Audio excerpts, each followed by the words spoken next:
अस्सलाम वालेकुम वरहमतुल्लाहि वबरकातुहू। इत्तेहाद न्यूज़ में आप सभी का खैर मकदम है। उमूमन जन ज़ी नई नस्ल या नौजवान नस्ल को कहा जाता है जो माशरे को तब्दील करने की कोशिश में है और यही उम्मीद की जा सकती है।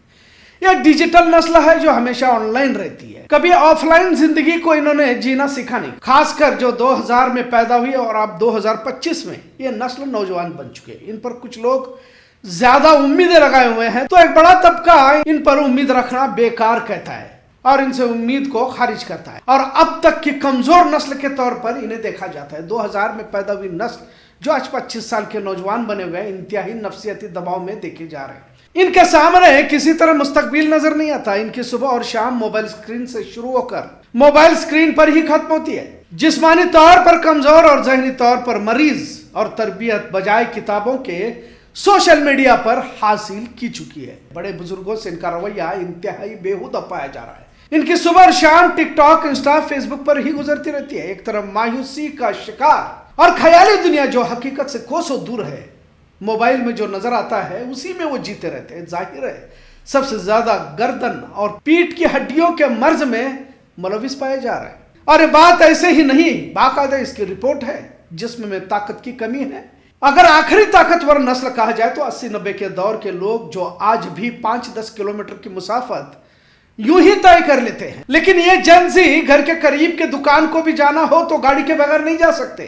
आप अपने घर के ही बच्चों का जायजा लेकर देख लो, जिस्म में ताकत की कमी और रिश्तों में बर्दाश्त की अदम मौजूदगी आप देख लेंगे कि इन्हें रिश्तों से कुछ लेना देना नहीं रहता। घर में कौन आ रहा है, कौन जा रहा है, इनका किसी तरह का पास और लिहाज इन लोगों को नहीं रहता। खुद माँ बाप ही सामने से गुजरे तो मालूम नहीं होता, क्योंकि जिंदगी और इनकी सांसें रील्स की रफ्तार से चल रही है। लिहाजा रिश्तों का एहसास इन्हें कहाँ रहता है। इनके आईक्यू लेवल को देख लो, बिल्कुल सिफर रहेगा। ये वही नस्ल है जो पैदल चल नहीं सकती, धूप में आधा घंटा खड़ा नहीं हो सकती, कुछ ही मिनटों में इन्हें प्यास लगती है, इन्हें कुछ ही देर में पानी की बोतल की जरूरत पड़ती है। गुस्सा बिल्कुल इनके चेहरे पर, और इस गुस्से को भी मोबाइल ही के जरिए से जाहिर करते हैं। वैसे भी मैसेज खेलने की आदत है, थोड़ा मिजाज के मुताबिक मैसेज न भी आए या मैसेज के जरिए से इख्तलाफ हो तो फौरन ब्लॉक, अनफॉलो और रिश्ता खत्म। इस नस्ल को हर चीज फौरन चाहिए, अभी और इस वक्त।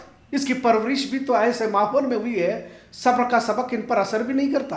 अब तो वालिदैन के साथ का रवैया भी इनका देख लो, और ऐसा नहीं कि सिर्फ इन्हें ही दोष दिया जाए, वालिदैन भी इनके बराबर के जिम्मेदार है, क्योंकि इनकी परवरिश भी इसी तरह की हुई है। बेटा या बेटी की ख्वाहिशों या फरमाइशों को पूरा करने के लिए उल्टी सीधी कमाई लेकर जिंदगी को ऐश के साथ गुजारना, यही एक मकसद के साथ इनकी तरबियत को अंजाम दिया गया। और फिर बेटा तो बुढ़ापे का सहारा है, उमूमन यही सोचते हैं माँ बाप, लेकिन उस बात को पता ही नहीं कि ये जन ज़ी है, डिजिटल दौर की नस्ल। इसकी तरबियत में कुरान हदीस का दखल ही नहीं है। जुमा भी आखिरी वक्त में टोपी जुब्बा पहनकर पहुंच जाता है, खुतबे से तो कुछ लेना देना नहीं है। बरसों गुजरे होंगे इसने खुतबा सुना हो। अब तो कुछ जन ज़ी मस्जिद में भी मोबाइल पर रहते हैं। यह अलग बात है कि कुछ लोग हैं जो कुरान पढ़ते हैं, पर जो आखिरी सफ में बैठकर दोस्तों के साथ शोर मचाते हैं, उन्हें तो कुरान पढ़ना भी आता नहीं है। बहरहाल जन ज़ी की कैफियत क्या है, इसे बताने के लिए आज का मौजू कह सकते हैं। डिजिटल नस्ल के कुछ नौजवान अकेलेपन के शिकार भी हैं। इन्हें भीड़ और शोर अच्छा नहीं लगता, पर एक बड़ा तबका है जो शोर शराबी का दे। इन्हें तेज म्यूजिक, डीजे, पार्टियां चाहिए। मतलब डिजिटल नस्ल की रफ्तार तो तेज है, पर कहां जाना है मंजिल मुकर्रर नहीं है। इन्हें मंजिल का पता ही नहीं है। बाहरी मुल्कों में इस डिजिटल नस्ल को बूमरैंग जनरेशन कहते हैं, क्योंकि बाहर घूमकर फिर घर वापस आती है। बाहर जिंदा रह नहीं सकते, लिहाजा घर लौट आ जाते हैं। भारत और दिगर एशियाई मुल्कों में इस नस्ल को टिकटॉक नस्ल कहा जाता है, जिन्हें न तहजीब, न जुबान, न मकसद, न गैरत और न ही अपने ईमान की फिक्र रहती है। इस्लाम दीन को उन्होंने तो एंटरटेनमेंट समझा हुआ है। खुदा न खास्ता अगर इस डिजिटल जनरेशन पर गाजा, शाम, यमन, ईरान, इराक जैसे हालात आजमाइश आ जाए तो क्या ये नस्ल टिक पाएगी, जिंदा रह सकेगी? गाजा की तरह बिजली काट दी जाए, गैस ना हो, पानी की किल्लत और खाने के लुकमों के लिए भी तरसना पड़ जाए तो कैसे टिक पाएगी ये कौम? क्योंकि तारीख गवाह है, ईमान ही की रोशनी में तमाम आजमाइशों का मुकाबला किया जा सकता है, पर जिसकी सुबह शाम टिकटॉक और मोबाइल स्क्रीन से चिपकी हुई हो तो कैसे अपने आप को बचा पाएगा? जन ज़ी का ऐसे वक्त में सर्वाइवल तो बहुत दूर की बात है। सिर्फ सोशल मीडिया को बंद किया जाए तो इनकी सांसें अटक जाती है, ज़हनी तवाज़ुन खो देंगे, पागलों की तरह हरकत करेंगे। ये बात भी उतनी ही सच है, क्योंकि हालात का मुकाबला करने की ताकत तरबियत से आती है, और तरबियत से मुराद ही दीन है, इस्लाम है, अल्लाह और उसके रसूल से मोहब्बत, कलमे तैयबा की अजमत है। صرف پرچم لہرانے سے کلمہ طیبہ رگوں میں لہو بن کر نہیں دوڑتا، لہٰذا اپنے نسل کو بچانے کی ذمہ داری ہم سب پر ہے۔ جن زی جسے ڈیجیٹل نسل یا ٹک ٹاک نسل کہا جا رہا ہے، انہیں غیرت، سیرت، حیا، قربانی اور جد و جہد کے سبق سکھائے، اس سے آشنا کرے۔ مولانا محمود مدنی نے حال ہی میں بیان دیا کہ ظلم ہوگا تو جہاد کریں گے۔ بہت اچھی بات ہے اور بہت اچھی بات کہی ہے، پر کیا موجودہ نسل تیار بھی ہے جہاد کے لیے؟ کیا ان کی تربیت اس راستے سے ہوئی ہے؟